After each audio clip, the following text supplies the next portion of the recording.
Morgen, Leute aus Boromiri. Das ist das Dorf, in dem wir 2 Tage sein werden, eine Nacht übernachten werden heute Abend. Um mal den Alltag hier in einem ivorischen Dorf kennenzulernen. Die meisten hier sind Bauern, die Kakao anbauen. Auch das werden wir uns noch genauer anschauen. Wir sind gerade erst angekommen, das habt ihr im letzten Vlog sehen können. Oh, hallo. Hallo. Das ist mal ein Empfang hier.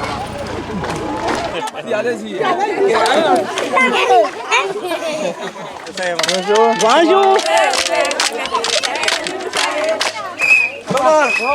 Das ist wirklich krass gerade hier vorne, das hätte ich auch noch nie erwartet. Ne? Nee, das ist ja wirklich krass, dass die so alle hier so stehen und so einem die Hand geben wollen und so. Extreme Gastfreundschaft auf jeden Fall, aber jetzt sind wir, glaube ich, erstmal vorgestellt. Was?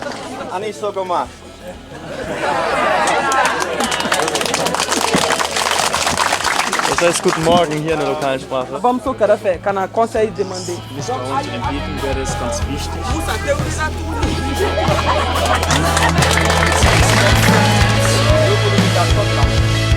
We came to raise the limit. No matter what it takes, my friends. We came to raise, we came to raise. I knew it from the start that I can only choose the right way. Okay, das war nicht nur eine kurze Vorstellung von uns, das natürlich auch. Es wurde jetzt erstmal erzählt, was wir hier überhaupt machen, dass wir aus Deutschland sind, dass wir filmen, dass wir zeigen wollen, wie das hier alles aussieht und so weiter. Dann wurden wir von allen, wie ihr gesehen habt, sehr nett begrüßt. Aber danach ging es dann auch weiter, dass die Vertreter von Fairtrade Africa auch hier im Dorf nochmal den Leuten immer wieder klar machen, was das Problem zum Beispiel mit Kinderarbeit ist. Weil für uns in Europa ist es vielleicht irgendwie selbstverständlich, ja, Kinder arbeiten nicht. Aber die Bauern hier, wenn die Kinder haben und große Felder haben und Erntezeit ist, das ist absolut selbstverständlich, dass die Kinder da mithelfen. Und es ist absurd zu sagen, nee, die Kinder können da gar nicht mitarbeiten und Kinderarbeit unter 18 sollte niemand irgendwas machen. Und das ist eben so ein sukzessiver Weg, der gefunden werden muss. Dass zum Beispiel die Kinder natürlich in die Schule gehen, dass das höchste Priorität hat. Und dann, wenn sie arbeiten, nur ganz leichte Arbeit machen für ihre Eltern und auch nur für ihre Eltern arbeiten und sie nicht angestellt werden bei irgendwelchen anderen Leuten. Und das muss den Leuten einfach immer wieder erzählt werden und die hören auch ganz gespannt zu. Stellen dann auch so Fragen wie, wenn ein Mädchen aber mit 14 Kinder bekommt, selbst also Mutter ist, dann kann sie ja gar kein Kind mehr sein. Wurde dann auch viel gelacht hier.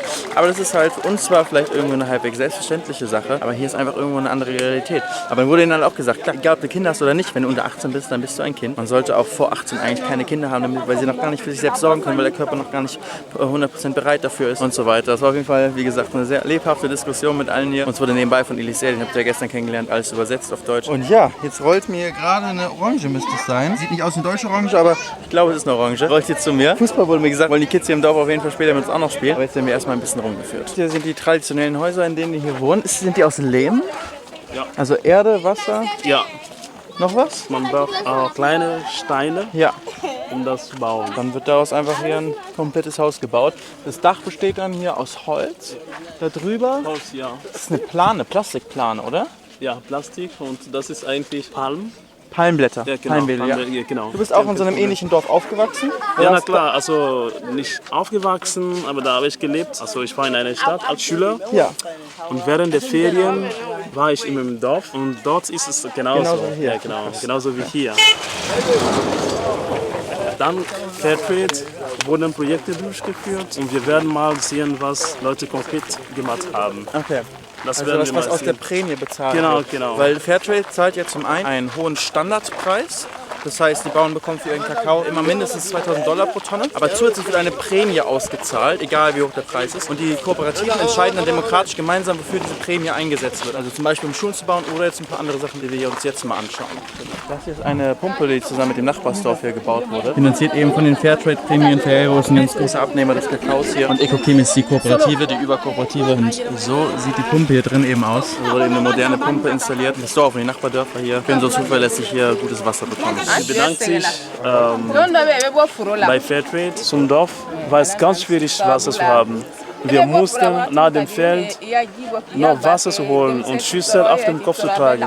Das ist ganz, ganz schwer, genau weil wir auch auf den Plantagen arbeiten. Wir sind müde und wenn wir wieder da sind, sind wir dazu gezwungen, nochmal Wasser zu holen und auf dem Kopf zu tragen. Aber Gott sei Dank haben wir die Möglichkeit, jetzt Wasser zu haben und trinkbares Wasser zu haben. Wir müssen uns einfach bei Fairtrade bzw. bei den Kooperativen bedanken.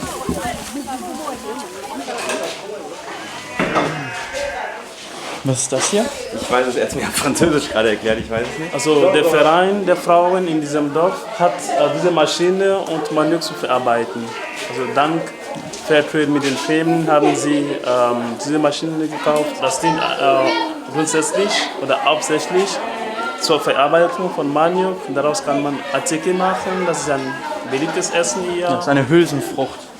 Genau. Ich meine, so ähnlich wie Kartoffeln kann man sich grob vorstellen. Genau. Vorher mussten wir das mit der Hand machen. Also vorher mussten die Frauen das mit der Hand machen. Meine eigene Mutti machte auch das, aber mit den Händen. Aber mit der Maschine ist es viel schneller. Aber sie brauchte den ganzen Tag, um alles mit der Hand zu machen. Aber dann der Maschine ist es viel schneller.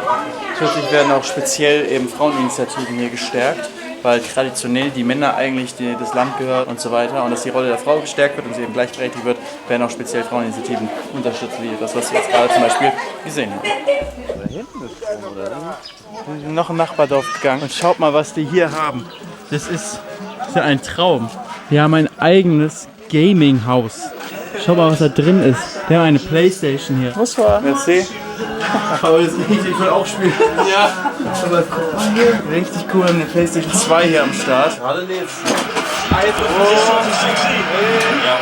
Und Messi!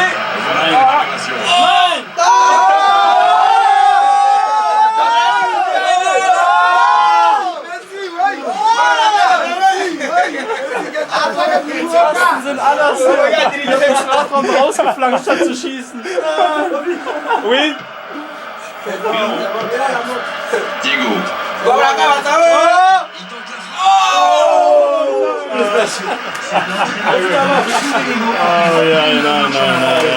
0-0. Da wir hatten beide unsere Chance. Ja, klar. Merci beaucoup. So, unser kleines Publikum ist hier draußen gehabt am Ende. Eigentlich wollte ich jetzt noch gegen den Besten aus dem Dorf spielen, aber wir haben leider ein bisschen wenig Zeit, weil wir wollen uns ja noch ein bisschen was anschauen und gleich wird in echt Fußball gespielt. Ich war nicht so schlecht, ne? Na, du bist gut gewesen. Ja, war schon gut. Ich spiele umgekehrt mit Flankeschuss, habe ich umgekehrt. Und dann habe ich am Strafraum, weißt du, als ich rausgeschossen habe. Klar. Das wäre Tor gewesen. Ja, Das wäre ein Tor gewesen. Also, ja, das wäre ein Tor, aber. Aber ich hab's nicht. Ja, war kein Tor. Aber das habt ihr beim Dorf deines Vaters nicht, ne? Das ist schon was Besonderes, so ein Gaming. Das hätte ich nicht erwartet, ein eigenes Gaming-Haus. Eigentlich sind wir dieses Dorf aber gefahren, weil wir die Schule uns mal anschauen wollten. Was man hier auf dem Weg auch sieht, hier sind Stromleitungen. In dem Dorf, in dem wir heute Abend übernachten werden, ist aber kein Strom, kein Wasser, also kein fließendes Wasser. Und das ist jetzt nicht mehr als so einen Kilometer entfernt. Also da gibt es auch immer noch große Unterschiede und auch die Häuser hier waren schon ein bisschen moderner. Aber es entwickelt sich halt alles auch immer weiter. Und ja, das ist eben die Schule. Häufig sind es halt auch in Anführungszeichen Kleinigkeiten, die viel weiterhelfen. Diese Schule hier, die ist staatlich. Die gab es also schon vorher, aber bis vor kurzem mussten die Kinder halt immer hier irgendwo in den Busch reingehen, wenn sie auf Toilette mussten. Jetzt wurde aber hier durch Prämiengelder von Fairtrade diese Toilette gebaut. Und hier drinnen... Oh, sorry. Das war jetzt nicht geplant. Das war nicht geplant, wie hier drin ist. Ja, aber so sieht das hier drin eben aus. Ein Stehklo. So sind eigentlich fast alle Toiletten hier in der Region, auch in vielen anderen Regionen der Welt. Also dass wir so wie in Europa uns meistens hinsetzen, ist häufig nicht so. Das ist eine kleine, aber eben auch sehr wichtige Sache für die Schüler hier. Und das ist ein Klassenraum, so sieht der aus. Dekoriert ist der hier oben. Eine riesige Tafel. Ja, und das sind die Schulbänke. War deine Schule früher auch so? Ja, früher war es so. Aber ich war noch ein Kind. Jetzt hast du noch hier hingepasst. Und ich kann gar nicht, siehst du? Jetzt ist das unmöglich, also korrekt zu sitzen. Aber ja, früher war es so. Wie viele Schüler passen in so einen Klassenraum rein? Also normalerweise 50. 50 Schüler sind normalerweise. Wie man natürlich auch sehen kann, ist das Ganze jetzt nicht mehr hier super neu, aber von den Fairtrade-Prämien soll die Schule jetzt auch demnächst renoviert werden. Das Ganze wird natürlich immer demokratisch abgestimmt in den Kooperativen, aber genauso wie das Geld für die Toiletten hier, kann auch für die Renovierung hier eben Geld aus Fairtrade-Prämien benutzt werden. So, aber Gott sei Dank ist heute schulfrei und wir können jetzt Fußball spielen. Cold. What? Yes, sir. Wo hast du die denn? Habe ich ausgegraben gerade aus dem Loch. Eiskalt, Mann. Ja, wo kommen die her? Die haben da so eine Kühlbox mit noch viel Cola und Sprite und so. Was? Ja. Boah, Ja. voll nett. Da haben die uns echt nochmal so ein kleines Festmahl zubereitet. Nur weil die dachten, dass wir ein bisschen Hunger haben. Haben wir auch. War auch schon ziemlich anstrengend, einfach nur so ein bisschen hier längs zu laufen. Wir haben ja gar nicht gearbeitet heute. Morgen sind wir noch bei der Ernte dabei. Heute sind wir nur rumgelaufen. Aber selbst das war schon richtig anstrengend, oder? Das war wirklich so krass. Es ist einfach extrem heiß, sondern hier so längs zu laufen, halt zu den verschiedenen Dörfern und zu der Schule und so weiter. Wir haben gerade noch gesehen, wie die natürlichen Dünger herstellen, der komplett ohne irgendwie Chemie auskommt. Und dementsprechend müssen die Bauern noch weniger kaufen. Das ist günstiger und es ist besserer Dünger. Und dann haben wir auch noch gezeigt bekommen, wo die Setzlinge nachzüchten von den Kakaobäumen. Und zwar sind die ganz klein, werden alle so direkt beieinander wie so einer kleinen Gärtnerei im Dorf halt rangezüchtet. Und wenn die groß genug sind, werden die dann umgesetzt und draußen auf den Feldern angepflanzt. Aber ja, jetzt essen wir ja erstmal. Die meisten im Dorf essen tatsächlich nicht, weil hier sehr viele Moslems sind. Also hier sind im Dorf zum Teil Christen, zum Teil aber auch Moslems. Die leben aber alle zusammen. Siehst du auch zum Teil halt die Frauen mit Kopftüchern und manche aber auch ohne. Und die Moslems halten halt gerade Ramadan, das heißt die fasten und warten jetzt aber netterweise darauf, dass wir hier alle essen. Und dann wird zusammen Fußball gespielt. Jetzt wird sich hier gerade umgezogen, Leute. Wir sind eigentlich in einem Team. Wir haben ja alle nochmal Trikots bekommen von Manchester City, Auswärtstrikots. Ja. Sind ja auch auswärts, hast du ja schon gesagt, ne? Also mehr auswärts geht nicht. Oh, okay, es ist schon mehr vorbereitet, als ich dachte. Das wird ein Match jetzt hier. Der Druck ist da. Ja, es muss abgeliefert werden. Nicht die Kinder. Nee, wir spielen hier gegen die Erwachsenenauswahl. Oh! Oh, voll krass, Leute. Wir spielen also Man City hier alle gegen den FC Barcelona. Also die haben ja schon ein richtig cooles Fußballsetting sich hingebaut. Das ganze Dorf schaut auf jeden Fall auch zu. Und ja, wir werden jetzt gleich alle enttäuschen, weil wir nicht wirklich Fußball spielen können. You seem so damn sure about the essence. It never kicked in, it never kicked in, it never ever had time to dig in. So make me feel alive. Our time was up, never makes a difference. So fine, nothing keeps us moving. I can't miss out on the floor. Something feels wrong. Never makes a difference. This feels right. Nothing keeps us moving. Einfach mal schön hingefunden. We've come too far to give it up now. Our ship has sailed, but the captain's dead. Once we were floating in our options. Look at us now, look at us now. We're scared and drowning in our doubts. It never makes a difference. So make me feel alive. Our time was up, never makes a difference. It's fine, nothing keeps us moving. Countless hours on the floor. Something feels wrong, never makes a difference. This feels right, nothing keeps us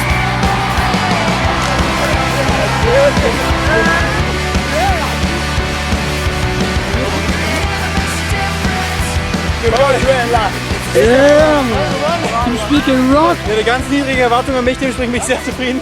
Hast ein Tor gemacht, Vorlage gehabt. Ja, hingeflogen bist du auch, Paul, ne? Ja, Also das haben wir auf jeden Fall beide hier am Start. Ja, das hat 2000 gemacht. Ich bin so fertig. Ich fühle es direkt wieder an wie ganz früh auf dem Bolzplatz mit meinen Geschwistern zum Zocken. Und hier noch das ganze Dorf schaut zu. Ein bisschen geht die Sonne irgendwann langsam unter. Echt mega fett. Singst du? Es gibt hier gar keine Duschen. Und es gibt auch keinen Strom. Das heißt, es wird gleich ziemlich dunkel. Und wir können uns nicht mehr richtig waschen. Also irgendwie mit Wasser können wir uns wahrscheinlich schon waschen. Aber es ist ein bisschen anders als in Europa. Aber egal, wir hatten mega Spaß jetzt hier mit allen anderen zusammen. Aber jetzt geht's langsam in unser kleines Häuschen. Trikots haben wir schon abgegeben, die werden hier vorne alle jetzt gewaschen. Also das ist wirklich rundum Service, den wir hier haben. Und wie ich jetzt gehört habe, es gibt sogar eine Art Dusche. Eine pro Familie und eine Familie heißt hier sehr viele Menschen. Das heißt, dauert ein bisschen, bis wir dran sind, aber gleich dürfen wir sogar wirklich duschen. Okay, es ist meine Duschzeit jetzt. Ich habe hier Seife, einen Schwamm und ein Handtuch bekommen. Hier muss ich aufpassen, weil diese Wäscheleine ist durch direkt hier auf Halshöhe. Okay. Und das ist die Dusche. Da gehst du rein, ja. So, hier geht's rein. Okay, das ist jetzt die Naturdusche. Hier haben wir den Eimer mit warmem Wasser. Haben die wahrscheinlich über dem Feuer warm gemacht. Und hier in so einem Blätterding über einem auch Blätter. Hier wird jetzt geduscht. Was guckt ihr hier so zu? Ja. Jungs, die muss duschen. Ja. Ja, guck, bleiben trotzdem da. Dankeschön. Okay, kannst du die Kamera mitnehmen? Ja? Jetzt mache ich. So. Habe ich. Sehr gut. Lass dich mal alleine, ne? Dann, ja, ne? Das ist kaltes Wasser. Ihr meintet, das ist warm. Meins war warm. Alles klar. Leider. Gut, ich werde klarkommen. Ich komme klar. Schade um dich. Duschen hat gut getan auf jeden Fall, beziehungsweise waschen. Das war echt nochmal eine ganz andere Erfahrung, sich so zu waschen, weil man es viel bewusster macht, als wenn man sich einfach nur zu Hause unter die Dusche stellt und sich halt hinstellt. Klar wäscht man sich da auch so ein bisschen, aber wenn man jetzt jedes bisschen Wasser einfach nur mit den Händen rausschöpft und so selbst sich sauber macht, gefühlt. Ich hoffe, ihr könnt nachvollziehen, was ich gerade versuche zu sagen. Aber es ist echt so ein viel bewussteres Waschen halt und man ist viel mehr eins mit sich, kommt nochmal zur Ruhe. Man ist ja auch komplett so in der Natur, neben einem zirpen die Grillen und da hört man nur so in der Entfernung die Kinder noch tanzen. Also selbst das Waschen jetzt war schon wieder so ein kleines besonderes Erlebnis. Ich stehe jetzt hier in dem Zimmer, in der Lehmhütte, in der wir schlafen werden. Also Paul und ich. Wir haben einfach hier so kleine Matratzen, die auf dem Boden liegen. Und so schlafen tatsächlich die meisten hier im Dorf auch. Und eben großes Moskitonetz drüber, was an der Decke angehangen ist. Und das ist sehr gut, weil ich habe jetzt hier gerade eben schon mehrere Spinnen, und zwar relativ große, Längsflitzen sehen. Sind auch tatsächlich schon durch Pauls Koffer geflitzt. Ich glaube, ich sage ihm das besser erst morgen. Aber ich fühle mich jetzt auf jeden Fall wieder schön frisch nach dem Waschen und bereit fürs Abendessen. Oh, hallo. Bonsoir. Bonsoir. So, ja, kommen alle mit. Jetzt geht's Abendessen. Okay, kommen alle mit. Die Kids sind hier auf jeden Fall auch alle sehr gut dabei. Wir tanzen alle zusammen hier unterm Baum. Und jetzt donnert es auch noch. Gewitter, regnet ein bisschen, deswegen sind wir umgezogen hier rein. Hast du in deinem Dorf damals früher als Kind auch so getanzt? Ja, na klar, ich habe getanzt. Aber jetzt, also wenn ich diese Kinder sehe, da habe ich so viele Erinnerungen an meine Kindheit. Da habe ich viel erlebt. Aber heute, das ist ja eine große Freude, solche Kinder zu sehen, die auch gut tanzen. Also diese Lebensfreude sehen, das finde ich besonders toll, das nochmal zu sehen und das zu erleben. Ich finde es auch ultra cool zu sehen. Falls ihr euch wundert, warum wir doch irgendwie Licht haben, das ist hier batteriebetrieben. Das heißt, es gibt keinen Strom, aber wir haben so ein paar Batterieleuchten. Und jetzt gibt's Essen.